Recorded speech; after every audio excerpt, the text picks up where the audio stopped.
พื่อประชาสัมพันธ์หรือโ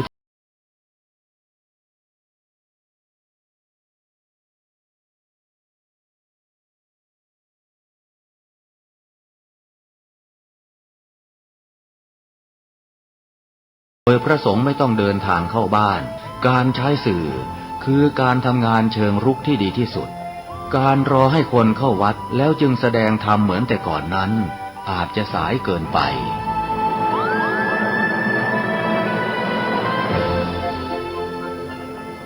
เราควรใช้สื่อนำธรรมะเข้าไปให้ถึงภายในบ้านโรงเรียนองค์กรต่างๆให้มากที่สุดการใช้สื่อจะทำให้ผ่อนแรงและประหยัดทั้งคนและเวลา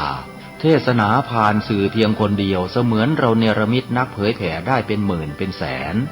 นักเผยแผ่นั้นนอกจากอบรมตามหลักสูตรธรรมดาเพื่อให้ได้วุฒิบัตรรับรองแล้วพึงอบรมเรื่องการเทศนาการเขียนการค้นคว้าซึ่งอาจจะเป็นเรื่องเฉพาะตัวแต่ก็สามารถฝึกขึ้นมาได้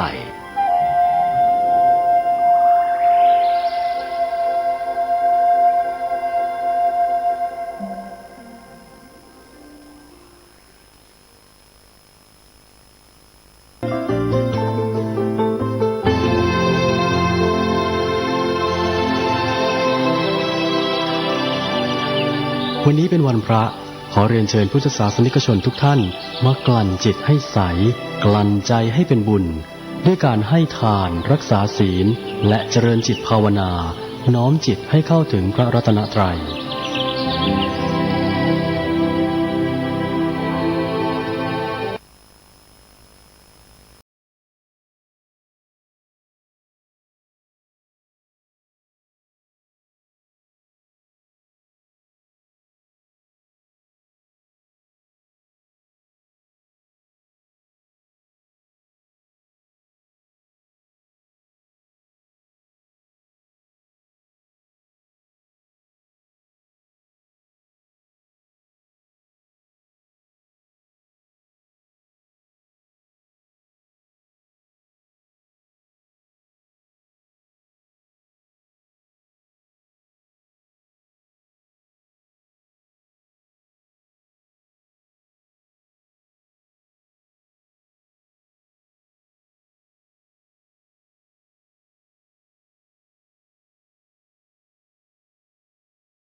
ท่านกำลังติดตามรับฟังสถานีวิทยุกระจายเสียงพระพุทธศาสนาแห่งชาติและสังคมคลื่นเพื่อการศึกษาพระพุทธศาสนาและวัฒนธรรมระบบ FM 104.5 เมกะเฮิรตซ์รายการต่อไปเป็นรายการคดีโลกคดีธรรม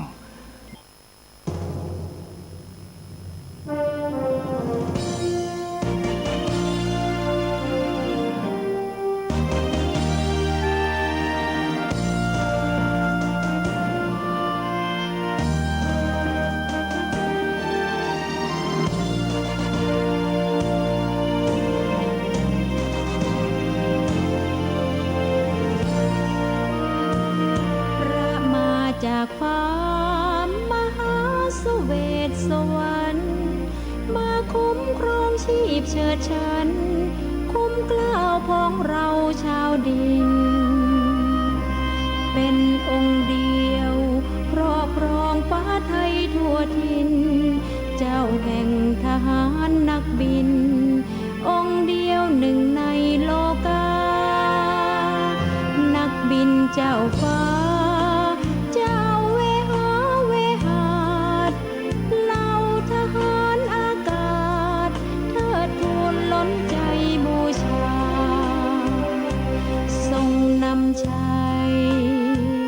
ทัพไทยหารกล้าคุ้มครองน่านฟ้าไม่เคยกลัวตายดุจองค์นเรศวรคาบดาบทลายค่ายศึกพระนำฝูงบินพนึกคนกล้าสีเทาเข้าจู่โจมทำลายทรงนำเอกประดุจครุฑเธอเชิดชัยครุฑองค์นารายณ์กรีดกรา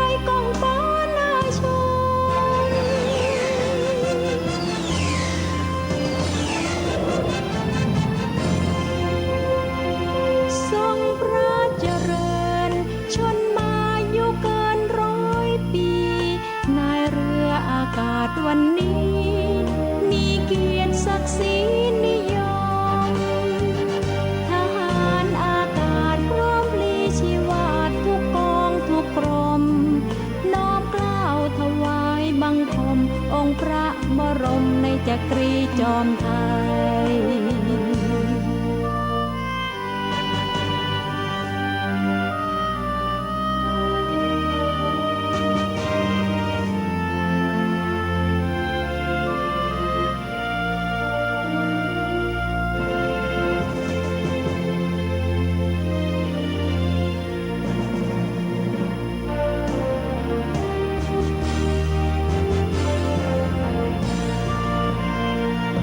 ุจองค์นเรศวรคาบดาบทลายค่ายศึก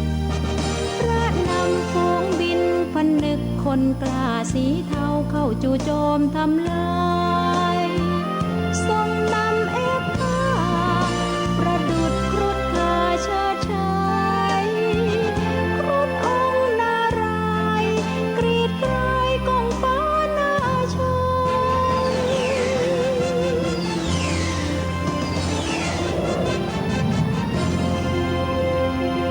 ทรงพระเจริญชนมายุเกิน100 ปีนายเรืออากาศวันนี้มีเกียรติศักดิ์ศรีนิยมทหารอากาศพร้อมพลีชีวาทุกกองทุกกรมน้อมเกล้าถวายบังคมองค์พระบรมในจักรีจอมไทยทรงพระเจริญทรงพระเจริญทรงพระเจริญ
ยนพระพุทธศักราช 2568 รายการคดีโลกคดีธรรมมาพบกับสาธุชนเป็นประจำทุกวันทางสถานีวิทยุพระพุทธศาสนาแห่งชาติคลื่นต่างๆสาธุชนสามารถรับฟังผ่านโทรศัพท์มือถือของท่านได้โดยการดาวน์โหลดแอปพลิเคชันที่ชื่อว่าวิทยุพุทธศาสนาทั่วไทยวิทยุพุทธศาสนาทั่วไทยรวบรวมสถานีวิทยุพระพุทธศาสนาแห่งชาติไว้ในที่เดียวกันเกือบ50 สถานีมีอยู่ทุกภูมิภาคของประเทศไทยท่านผู้ฟังสามารถดาวน์โหลดแอปพลิเคชันเลือกรับฟังสถานีใดก็ได้นี่คือนวัตกรรมที่นำมามอบให้กับสาธุชนคนดีทุกท่านได้รับบุญกุศลร่วมกันแอปพลิเคชันดังกล่าวนี้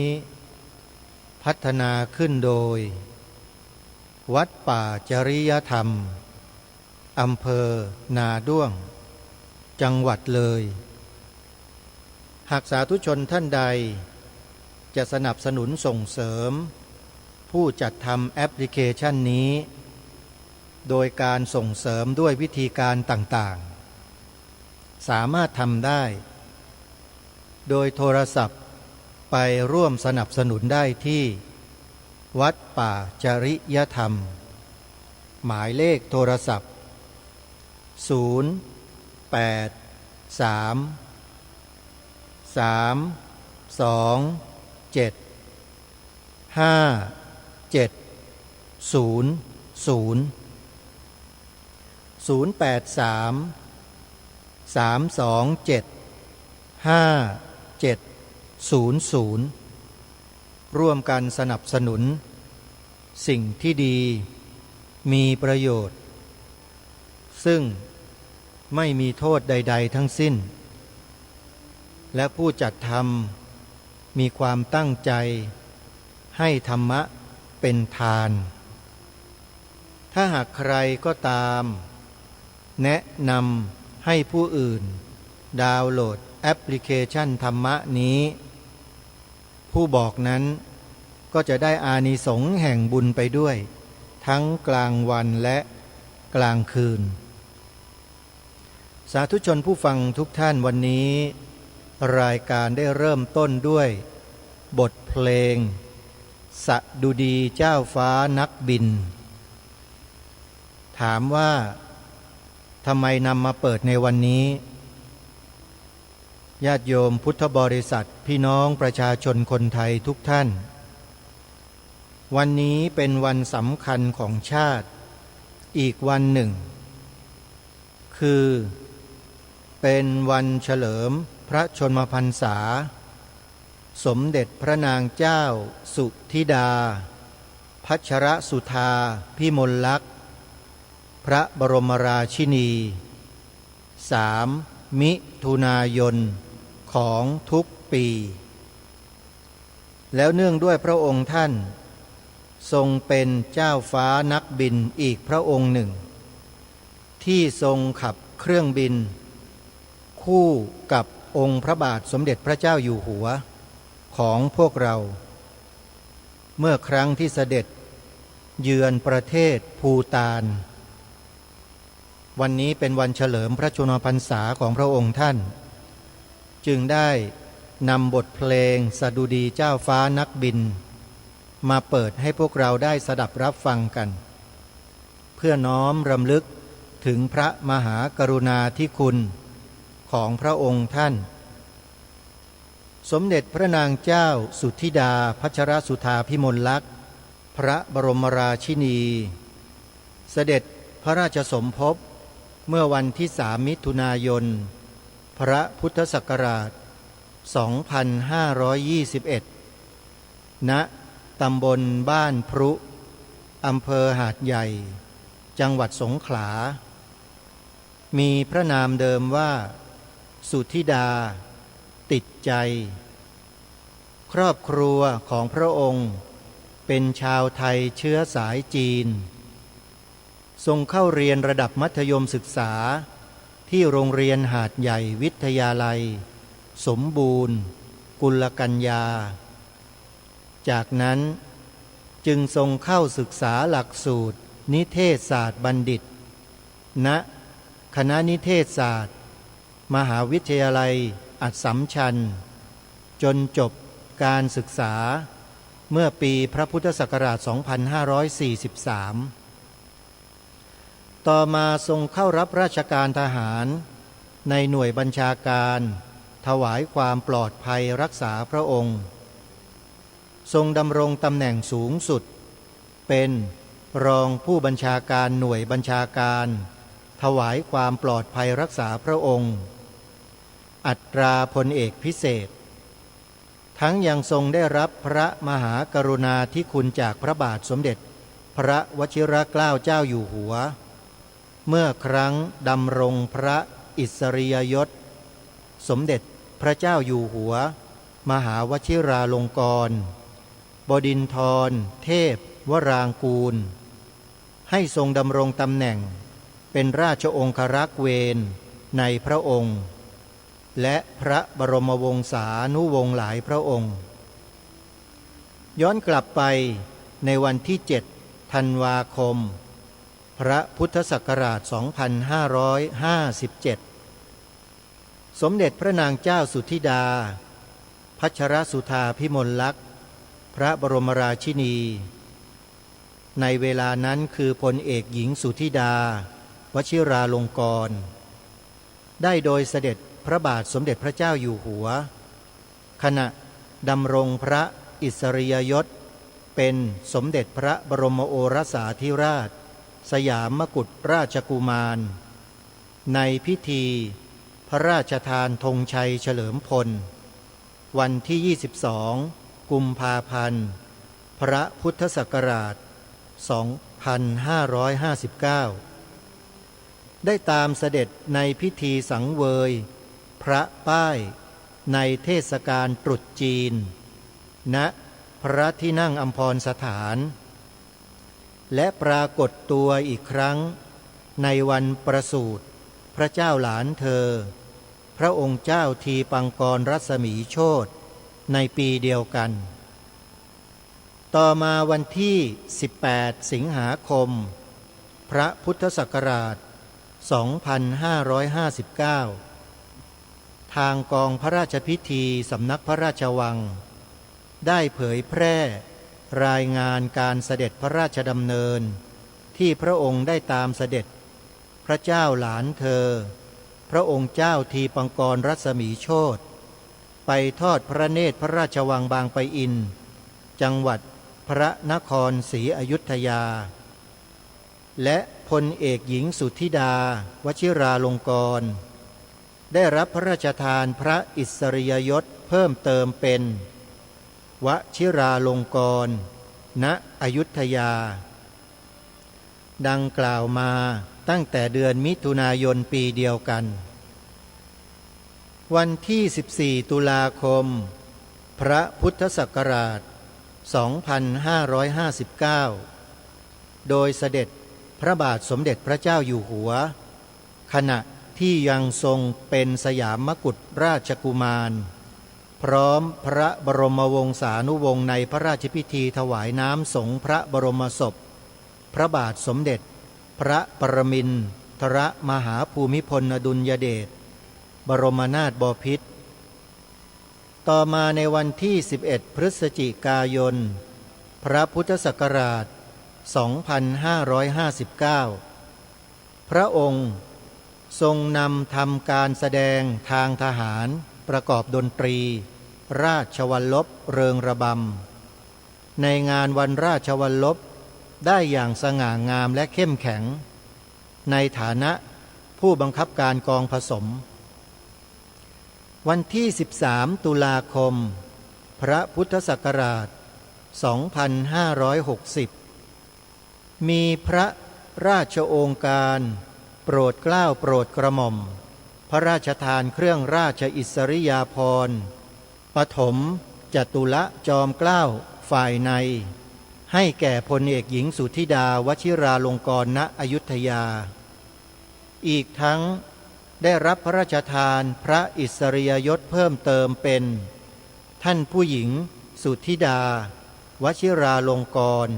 ณอยุธยาวันที่ 1 พฤษภาคม พระพุทธศักราช 2562 ทรงประกอบพระราชพิธีราชาภิเษกสมรสกับพระบาทสมเด็จพระวชิรเกล้าเจ้าอยู่หัวณพระที่นั่งอัมพรสถานพระราชวังดุสิตจึงทรงได้รับการสถาปนาเป็นสมเด็จพระราชินีสุธิดาทรงดำรงตำแหน่งพระอิสริยยศฐานันดรศักดิ์แห่งพระราชวงศ์ต่อมาในการพระราชพิธีบรมราชาภิเษกเมื่อวันที่ 4 พฤษภาคม พระพุทธศักราช 2562 พระบาทสมเด็จพระวชิรเกล้าเจ้าอยู่หัวโปรดเกล้าโปรดกระหม่อมสถาปนาเฉลิมพระเกียรติยศสมเด็จพระราชินีสุธิดาขึ้นเป็นสมเด็จพระบรมราชินีทรงพระนามว่าสมเด็จพระนางเจ้าสุธิดา พัชรสุธาพิมลลักษณ์พระบรมราชินี หากไล่เรียงรายพระนามสมเด็จพระบรมราชินีแห่งราชวงศ์จักรีไทยพบว่าสมเด็จพระนางเจ้าสุธิดาพัชรสุธาพิมลลักษณ์พระบรมราชินีทรงได้รับการสถาปนาพระอิสริยยศเป็นสมเด็จพระบรมราชินีองค์ที่7แห่งราชวงศ์จักรีโดยมีรายพระนามสมเด็จพระราชินีทั้งหมดได้แก่สมเด็จพระอมรินทราบรมราชินีในรัชกาลที่หนึ่งสมเด็จพระศรีสุริเยนทราบรมราชินีในรัชกาลที่สองสมเด็จพระเทพสิรินทราบรมราชินีในรัชกาลที่สี่สมเด็จพระนางเจ้าอินทรศักดิษจีพระบรมราชินีในรัชกาลที่หกสมเด็จพระนางเจ้ารำไพพรรณีพระบรมราชินีในรัชกาลที่เจ็ดสมเด็จพระนางเจ้าสิริกิติ์พระบรมราชินีในรัชกาลที่เก้าสมเด็จพระนางเจ้าสุธิดาพัชรสุธาพิมลลักษณ์พระบรมราชินีในรัชกาลที่10พระบาทสมเด็จพระวชิรเกล้าเจ้าอยู่หัวมีพระบรมราชโองการโปรดเกล้าโปรดกระหม่อมการบังคับบัญชาหน่วยราชการในพระองค์ข้าราชการและข้าราชบริพารในกรมกิจการในพระบรมวงศานุวงศ์ขึ้นตรงกับสมเด็จพระนางเจ้าสุธิดาพัชรสุธาพิมลลักษณ์พระบรมราชินีตั้งแต่วันที่10มิถุนายนพระพุทธศักราช2562เป็นต้นไปโดยพระองค์เป็นผู้บังคับบัญชาและรับผิดชอบการปฏิบัติราชการดังนี้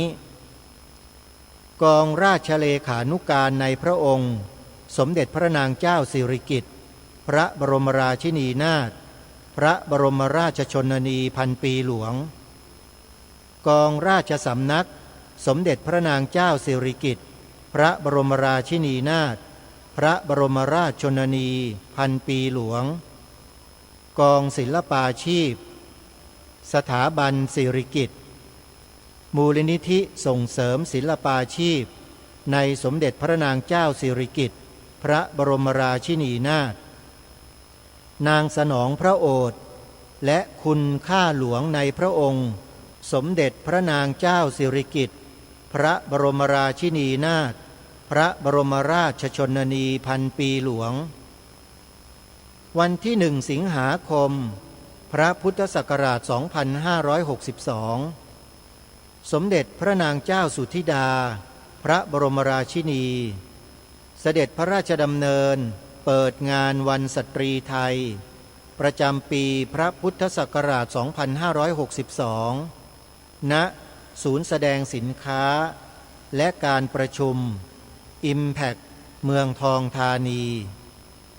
เป็นพระราชกรณียกิจด้วยพระองค์เองเป็นครั้งแรกภายหลังการสถาปนาและทรงมีพระราชดำรัสตอนหนึ่ง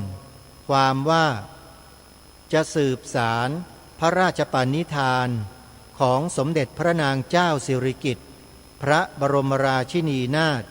พระบรมราชชนนีพันปีหลวงวันที่28สิงหาคมพระพุทธศักราช2562พระบาทสมเด็จพระวชิรเกล้าเจ้าอยู่หัวมีพระบรมราชโองการโปรดเกล้าแต่งตั้งสมเด็จพระนางเจ้าสุธิดาพัชรสุธาพิมลลักษณ์พระบรมราชินีเป็นองค์ประธานที่ปรึกษาโครงการอนุรักษ์ช้างป่ารอยต่อ5จังหวัดในภาคตะวันออกและองค์ประธานที่ปรึกษาโครงการพัฒนาชุมชนในเขตรักษาพันธุ์สัตว์ป่าและอุทยานแห่งชาติ จังหวัดกาญจนบุรี วันที่ 25 ตุลาคม พระพุทธศักราช 2562 พระบาทสมเด็จพระวชิรเกล้าเจ้าอยู่หัวทรงพระกรุณาโปรดเกล้าโปรดกระหม่อมให้สมเด็จพระนางเจ้าสุธิดาพระบรมราชินีเสด็จพระราชดำเนินแทนพระองค์ไปในการพระราชพิธี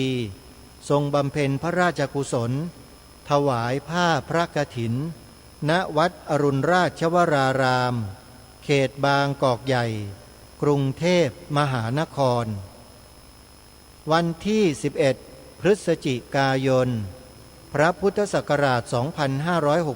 2562 พระบาทสมเด็จพระวชิรเกล้าเจ้าอยู่หัวมีพระบรมราชโองการโปรดเกล้าแต่งตั้งสมเด็จพระนางเจ้าสุธิดาพัชรสุธาพิมลลักษณ์พระบรมราชินีเป็นองค์ประธานที่ปรึกษาโครงการราชทัณฑ์ปันสุขทำความดีด้วยหัวใจและนี่ก็เป็นพระราชประวัติสมเด็จพระนางเจ้าสุธิดาพัชรสุธาพิมลลักษณ์พระบรมราชินีในวันนี้เป็นวันเฉลิมพระชนมพรรษาของพระองค์ท่านรายการคดีโลกคดีธรรมและผู้ติดตามรับฟังรายการทั้งหมดขอถวายพระพรชัยมงคลขอพระองค์ทรงพระเจริญยิ่งยืนนานสาธุชนทุกท่านในระหว่างวันที่1 ถึง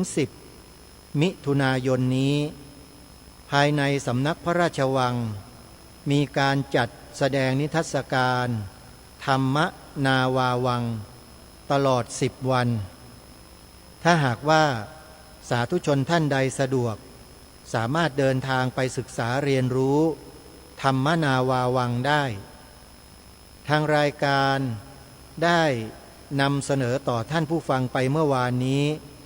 เกี่ยวกับการประกาศประชาสัมพันธ์งานวันเฉลิมพระชนมพรรษาของสมเด็จพระนางเจ้าสุธิดาพัชรสุธาพิมลลักษณ์พระบรมราชินีไปแล้วผู้หลักผู้ใหญ่ในสำนักพระราชวังองคมนตรีก็ออกมาประกาศเชิญชวนพี่น้องประชาชนของเราเนี่ยให้เข้ามาศึกษาเรียนรู้ธรรมนาวาวังกันอาตมาภาพในนามของรายการคดีโลกคดีธรรมขอเชิญชวนญาติโยมทุกท่านติดตามข้อมูลธรรมนาวาวังแล้วนำไปปฏิบัติที่บ้านของเราเองได้แบบสบายๆมากโยมเป็นสิ่งที่ทำง่ายมากๆเลยการน้อมรำลึกถึงพระรัตนตรัยพระพุทธพระธรรมพระสงฆ์น้อมเข้าไปสู่จิตสู่ใจแล้วก็นำข้อปฏิบัติ7 ขั้นตอนของธรรมนาวาวังเนี่ยไปปฏิบัติให้ต่อเนื่องได้แล้วก็ไม่ยากด้วยแล้วจะทำให้เรานั้นมีความสงบในจิตใจพระพุทธพระธรรมพระสงฆ์จะคุ้มครองจิตใจของเราตลอดไปนี่คือสิ่งที่ทางรายการได้ทำการศึกษาค้นคว้ามาจำนวนหนึ่งพอจะมองออกและมองเห็นชัดเจนว่าธรรมนาวาวังนี้มีประโยชน์ต่อผู้คนทุกระดับชั้นจริงๆตั้งแต่เด็กจนถึงผู้ใหญ่อย่างพวกเราท่านทั้งหลายพระเจ้าพระสงฆ์สามเณรแม่ชีอุบาสกอุบาสิกาถือว่านำไปปฏิบัติกันได้แบบไม่ยากเย็นเลยเพียงแค่ทำซ้ำๆทำบ่อยๆการทักจิตก็คือการเจริญสตินั่นเองทักบ่อยๆดูบ่อยๆเห็นบ่อยๆเดี๋ยวสักวันหนึ่งก็เข้าใจโดยเฉพาะการน้อมรำลึกถึงคุณพระรัตนตรัยเนี่ยเป็นสิ่งเบื้องต้นของพุทธบริษัทไทยของเราจะต้องเข้าให้ถึงให้ได้ญาติโยมแล้วก็ไม่ได้ยากเย็นอะไรด้วยทำตาม ธรรมนาวาวังนะโยมนะโยมลองหาดูใน Google นะโยมแล้วอ่านศึกษาในเบื้องต้นแล้วลองนำไปปฏิบัติที่บ้านของเรา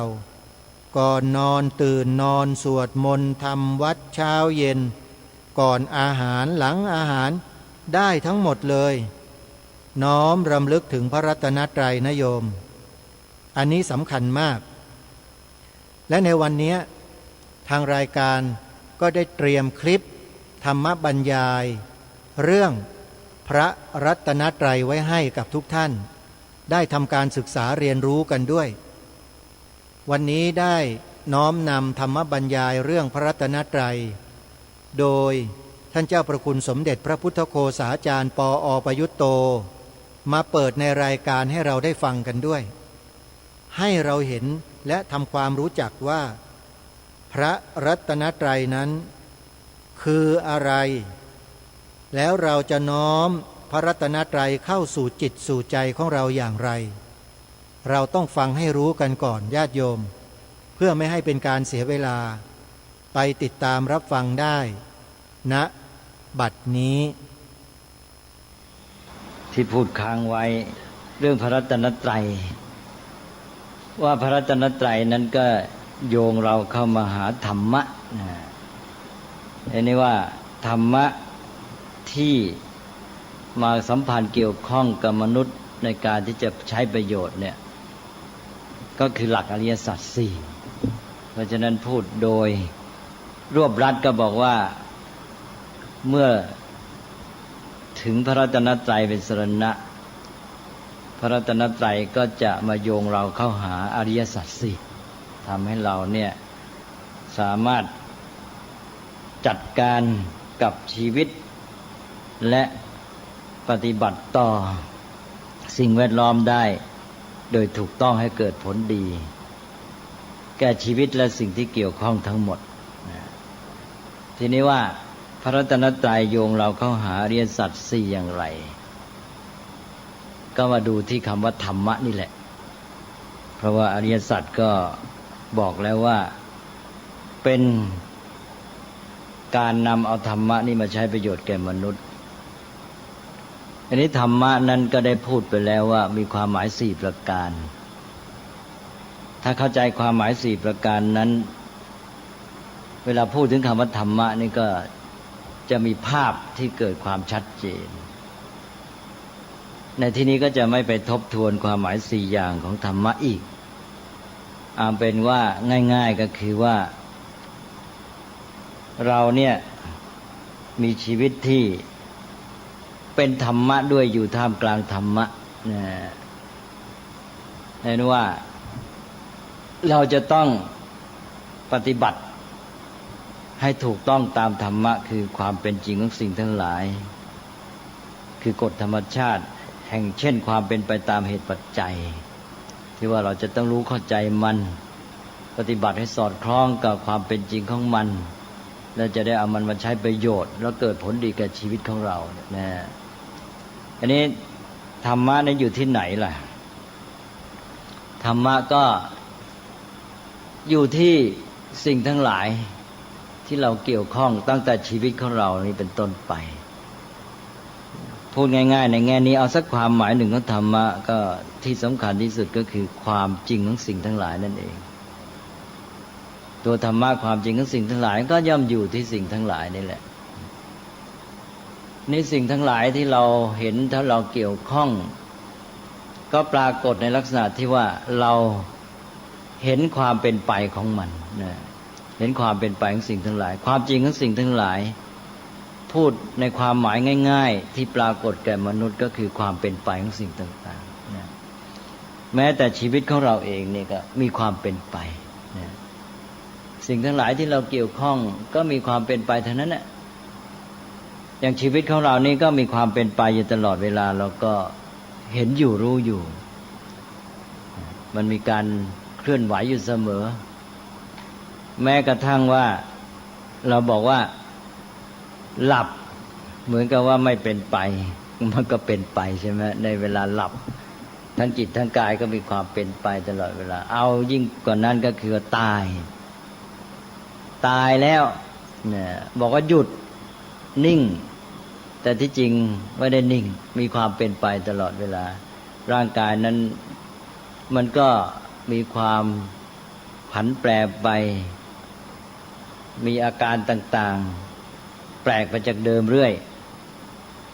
ในที่สุดมันก็เน่าเปื่อยไปเพราะนั้นที่ว่ามันหยุดนิ่งมันก็ไม่ได้หยุดนิ่งอะไรเนี่ยในโลกนี้เราอยู่กับความเป็นไปของสิ่งทั้งหลายมองเห็นความเป็นไปอยู่ตลอดเวลาอันนี้คือความเป็นจริงของสิ่งต่างๆอย่างง่ายที่สุดที่ปรากฏแก่มนุษย์ความเป็นไปของสิ่งต่างๆทีนี้ความเป็นไปเหล่านี้ก็คืออะไรก็คือความเปลี่ยนแปลงนั่นเองนะที่สิ่งทั้งหลายเป็นไปนั้นก็คือมันเปลี่ยนแปลงนะเปลี่ยนแปลงนั่นก็คือการที่ว่าสภาพเก่ามันดับหายไปแล้วก็มีสภาพใหม่เกิดขึ้นสภาพเก่าดับไปสภาพใหม่เกิดขึ้นเนี่ยเรียกว่าความเปลี่ยนแปลงใช่ไหมเราก็จะเห็นได้เลยว่าอ้อนี่สิ่งทั้งหลายเปลี่ยนแปลงไปสภาพเก่าเป็นอย่างนี้มาเป็นสภาพใหม่งี้แล้วสภาพใหม่นั้นก็ดับหายไปอีกก็เรียกว่ากลายเป็นสภาพเก่าไปก็มีสภาพใหม่นี้ที่เราเห็นง่ายๆก็คือความเปลี่ยนแปลงที่เป็นไปในระดับหยาบช่วงเวลายาวๆเนี่ยเราจะเห็นชัดอย่างชีวิตร่างกายของเราเนี่ยเราก็ไม่รู้สึกตัวว่ามันมีความเป็นไปเปลี่ยนแปลงอย่างไรจนกระทั่งนานๆทีหนึ่งเราก็เห็นยิ่งเราอยู่กับตัวเราเองตลอดเวลาเนี่ยเราไม่เห็นหน้าตาเราเปลี่ยนแปลงอย่างไรร่างกายเราเปลี่ยนแปลงอย่างไรจนกระทั่งเห็นมันชัดๆนะเราไปเทียบว่าโอ้ตอนนั้นเราเป็นเด็กต่อมาเราโตขึ้นเราเป็นผู้ใหญ่ต่อมาเราแก่ตัวลงเนี่ยช่วงยาวๆงี้เราเห็นหรืออย่างเราไปพบกับคนอื่นที่เรารู้จักกันนานๆพบกันทีแล้วก็เห็นว่าเปลี่ยนแปลงถ้าว่าเห็นกันอยู่ทุกวันนี่ดูไม่ออกใช่ไหมแต่ถ้าห่างกัน5 ปี10 ปีเนี่ยมาเห็นว่าแปลกตาไปเลยนะแต่ความจริงนั้นมันเปลี่ยนแปลงตลอดเวลาเปลี่ยนแปลงไปจนกระทั่งว่าละเอียดยิบเลยในที่สุดก็คือเปลี่ยนแปลงทุกขณะกว่ามันจะปรากฏเป็นความเปลี่ยนแปลงช่วงยาวนั้นมันเปลี่ยนแปลงทุกขณะตลอดเวลาเนี่ยทีนี้ความเปลี่ยนแปลงนั้นอย่างที่ว่ามันก็อยู่ในความจริงที่ว่าก็คือสภาพเก่าดับไปสภาพใหม่เกิดขึ้นก็อย่างเงี้ยไปเรื่อยๆนี้อาการปรากฏที่ว่าสภาพเก่าดับไปสภาพใหม่เกิดขึ้นสภาพเก่าลับหายสภาพใหม่ปรากฏอันนี้ก็คือความที่มันไม่คงอยู่ในสภาพเดิมพูดในแง่หนึ่งนะพอเราพูดว่าสภาพเก่าดับหายสภาพใหม่เกิดขึ้นมันยังแยกเป็นสองแต่พอเราพูดอีกทีรวมกันก็คือว่ามันไม่คงอยู่ในสภาพเดิม เพราะฉะนั้นความเปลี่ยนแปลงพูดในความหมายหนึ่งก็คือการไม่คงอยู่ในสภาพเดิมเมื่อไม่คงอยู่ในสภาพเดิมมันมีความเปลี่ยนแปลงไม่คงอยู่ในสภาพเดิมมันมีความเป็นไปอย่างเงี้ยทีนี้มันก็ไม่ได้เปลี่ยนแปลงเป็นไปเลื่อนลอยเรื่อยเปื่อยนะมันมีความเปลี่ยนแปลงเป็นไปโดยที่ว่ามันมีอะไรเกี่ยวข้องสัมพันธ์ที่ทำให้มันต้องปรากฏในรูปใดรูปหนึ่งจากการอยู่ในสภาพนี้เก่าดับหายไปปรากฏสภาพใหม่เนี่ยมันไม่ใช่จะเป็นยังไงก็ได้นะมันเป็นไปในอาการที่ว่ามันมีอะไรที่จะทำให้มันเป็นอย่างนั้นนะอันนี้ก็คือการที่มันไปเกี่ยวข้องกันและกันนั่นเองสิ่งทั้งหลายทั้งหมดมันมีความเกี่ยวข้องสัมพันธ์กันไอ้ความสัมพันธ์ต่อกันนี่แหละมันมีผลมีอิทธิพลต่อกันนะนั้นทำให้การที่สิ่งหนึ่งเปลี่ยนแปลงไปนั้นปรากฏในลักษณะในสภาพที่เป็นอย่างหนึ่งอย่างใดขึ้นต่ออิทธิพลความสัมพันธ์นั้นการที่สิ่งทั้งหลายมีความสัมพันธ์ต่อกันมีอิทธิพลต่อกันนี้เราเรียกว่าเป็นปัจจัยแก่กันและกันนั้นเราก็เลยเรียกอาการนี้ว่าความเป็นไปตามเหตุปัจจัยใช่ไหมอันนี้ก็หนึ่งก็มีความเป็นไปนะความเป็นไปก็เป็นศัพท์คลุมๆแหละ แยกออกไปให้ชัดขึ้นอ๋อความเป็นไปนี่ก็คือความเปลี่ยนแปลงความเปลี่ยนแปลงก็คืออาการที่สิ่งทั้งหลายเนี่ยมีสภาพเก่าดับไปสภาพใหม่เกิดขึ้นหรือสภาพเก่าเลือนหายสภาพใหม่ปรากฏคงอยู่ในสภาพเดิมไม่ได้ไม่คงอยู่ในสภาพเดิมและความเปลี่ยนแปลงเป็นไปทั้งหมดนี้เป็นไปตามความสัมพันธ์ต่อกันของสิ่งทั้งหลายซึ่งมีอิทธิพลต่อกันโดยเป็นปัจจัยแก่กันและกันนะนี่ก็สิ่งทั้งหลายก็คืบเคลื่อนของมันไปเป็นอย่างเงี้ยตลอดเวลาความเป็นไปทั้งหมดนี้ที่เป็นอย่างเนี้ยมันเป็นระบบความสัมพันธ์แห่งเหตุปัจจัยของสิ่งทั้งหลายหรือความสัมพันธ์ระหว่างสิ่งทั้งหลายที่เป็นปัจจัยต่อกันอย่างเนี้ยไม่มีใครมาเป็นผู้บังคับบัญชาไม่มีอะไรมาครอบครองมีอำนาจสั่งบังคับดลบันดาลให้มันเป็นไปนะมันเป็นความสัมพันธ์ระหว่างกันของสิ่งทั้งหลายเองเพราะนั้นเราไม่ต้องไปหาตัวผู้บันดาลจะให้เป็นหรอก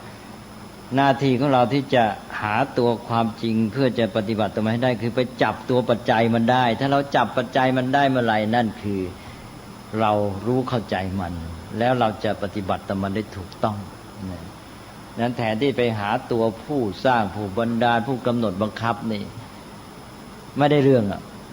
จับให้ได้เนี่ยตัวปัจจัยอยู่ที่ไหนนะเอาละครับนี่ก็คือความจริงของสิ่งทั้งหลายนะอันนี้ในเมื่อสิ่งทั้งหลายมีความเป็นไปอย่างนี้เนี่ยรวมทั้งชีวิตของเราด้วยเราก็จะต้องเข้าใจมันคือถ้าเราจะดำเนินชีวิตของเราให้ดีงาม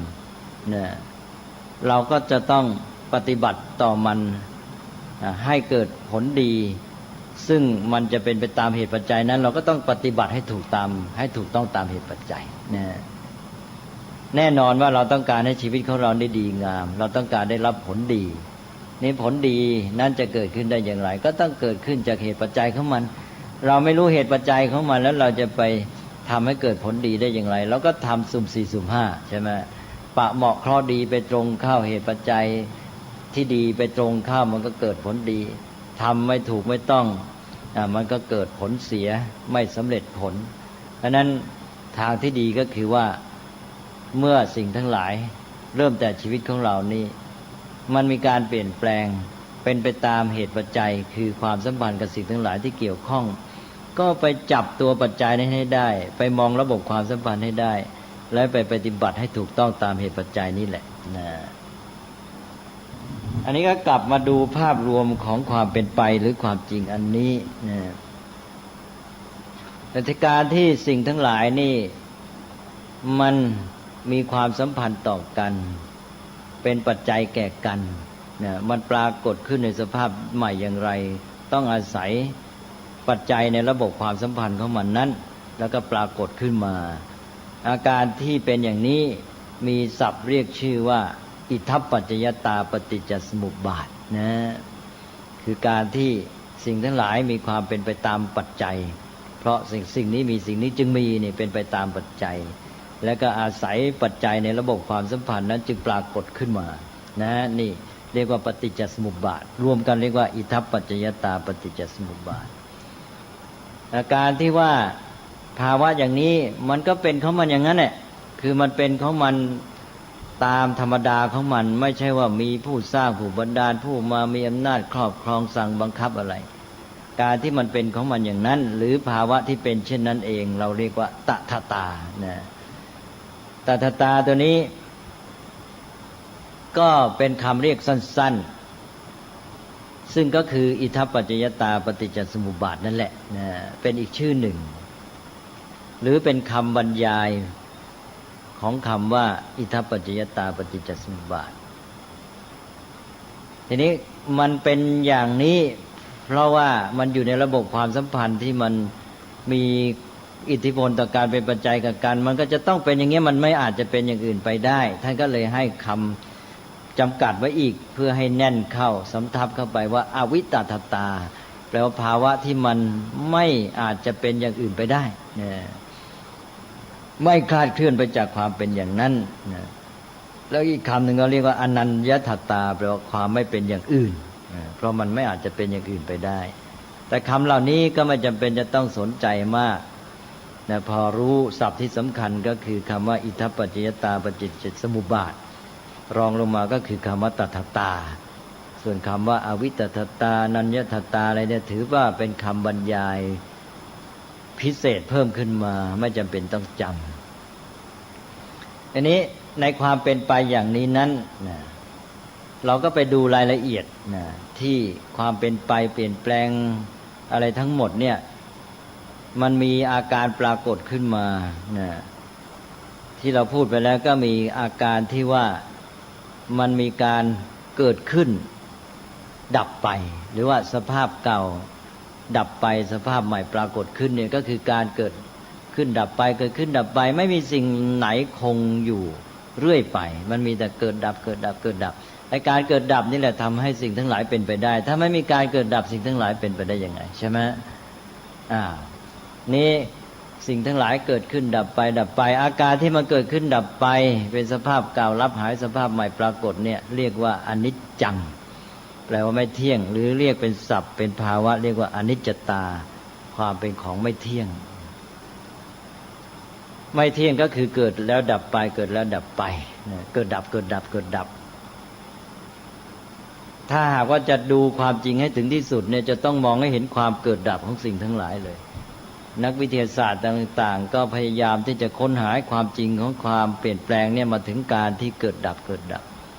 แต่ว่าไปเพ่งในแง่วัตถุทีนี้ก็ภาวะที่มันไม่คงอยู่ในสภาพเดิมคงอยู่ในสภาพเดิมไม่ได้อันนี้ก็มีศัพท์เรียกว่าเป็นทุกข์เรียกว่าทุกขตานะเรียกเป็นศัพท์ธรรมดาก็เรียกว่าอนิจจังแล้วก็ทุกขังถ้าเรียกเป็นภาวะก็เรียกอนิจจตาทุกขตานะนี้อาการที่สิ่งทั้งหลายเหล่านั้นมันเป็นไปตามภาวะของมันเองนะไม่มีใครเป็นเจ้าของครอบครองบังคับสั่งมันได้นะเราเรียกว่าเป็นอนัตตาหรืออนัตตาอนัตตาก็เป็นภาวะนะเนี่ยคือมันมีความเป็นไปของมันตามความสัมพันธ์ของมันกับสิ่งทั้งหลายเนี่ยมันไม่ต้องมามีเจ้าตัวผู้หนึ่งที่มาเป็นเจ้าของแล้วมาบังคับอยู่ต่างหากถ้าขืนมีแล้วก็มันก็ยุ่งเลยไอ้ระบบความสัมพันธ์ความเป็นไปตามเหตุปัจจัยก็เป็นไปไม่ได้ใช่ไหมกลายเป็นผู้มีมาสั่งไอ้เจ้าผู้สั่งบังคับโดนบันดาลนี่ก็บอกไม่ต้องเป็นไปตามเหตุปัจจัยว่างั้นสิใช่ไหม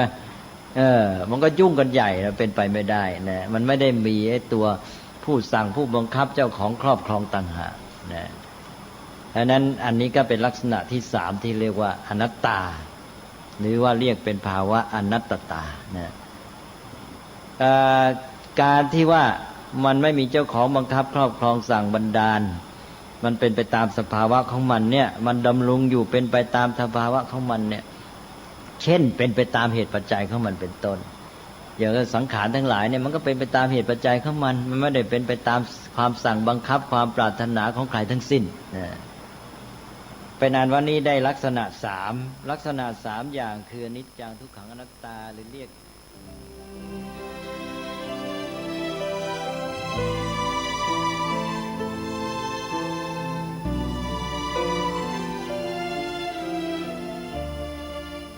สาธุชนผู้ฟังทุกท่านเวลาของรายการก็หมดลงซะแล้วก็คงจะยกยอดไปฟังกันในวันต่อไปนะท่านเจ้าประคุณสมเด็จพระพุทธโฆษาจารย์ท่านปรารภเรื่องพระรัตนตรัยแล้วก็โยงเข้าไปถึงไตรลักษณ์ซึ่งกำลังพูดถึงอนิจจังทุกขังอนัตตาพอดีเดี๋ยววันพรุ่งนี้เรามาติดตามรับฟังกันต่อวันนี้เวลาของรายการหมดลงแล้วต้องขอสมมุติยุติไว้แต่เพียงเท่านี้พบกับรายการได้ใหม่ในวันต่อไปขอความสุขความสวัสดีในธรรมแห่งองค์สมเด็จพระบรมศาสดาสัมมาสัมพุทธเจ้าจงปรากฏเกิดมีขึ้นในจิตใจของท่านผู้ฟังทุกท่าน